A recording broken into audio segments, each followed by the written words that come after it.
నక్సల్బరి అనే గ్రామంలో నక్సల్బరి గ్రామం ఓకే. అక్కడి నుంచి నక్సల్ తీసుకున్నారు. తర్వాత లైట్ అంటేనేమో చీకట్లో తిరిగేవాళ్ళు. ఓకే.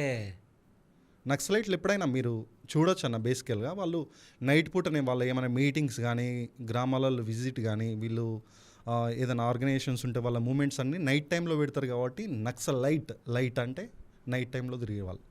ఓకే. అలా వచ్చింది అన్నట్టు. అంటే గ్రామం నుంచి నక్సల్ తీసుకున్నారు, తర్వాత చీకట్లో తిరిగే వీళ్ళు కాబట్టి లైట్ అని ఓకే. టోటల్గా నక్సలైట్ అని పేరు వచ్చేసింది అన్న అలా. ఓకే. అయితే ఈ చారు మజుందార్ నాయకత్వంలో ఈ నక్సలైట్ మూమెంట్ అనేది స్టార్ట్ అయిందన్న. ఇక్కడ చూస్తేనేమో అక్కడ గవర్నమెంట్ సిపిఐ. ఓకే. మరి మాకు కూడా ఒకటి పార్టీ ఉండాలి కదా. ఇప్పుడు చారు మజుందార్ వాళ్ళు మేము కూడా ఒకటి పోరాడడానికి వీళ్ళ కోసం ల్యాండ్ల గురించి వీళ్ళు ఏం చేస్తారంటే సిపిఐ ఎంఎల్ పెట్టారన్న. ఓకే. ఎంఎల్ అంటే మార్క్సిస్ట్ లెనినిస్ట్. ఓకే. వీళ్ళు పెట్టారు. పెట్టినాక వీళ్ళకి ఏంటంటే అక్కడ ఇప్పుడు ట్రైబల్ స్టార్ట్ చేయాలి కదా, మరి భూములు ఇవ్వనప్పుడు గవర్నమెంట్ మీద తిరగబడాలి కదా వీళ్ళు అని వాళ్ళకు ఒక పోరాట స్ఫూర్తిని నేర్పించడం జరిగింది అన్నట్టు.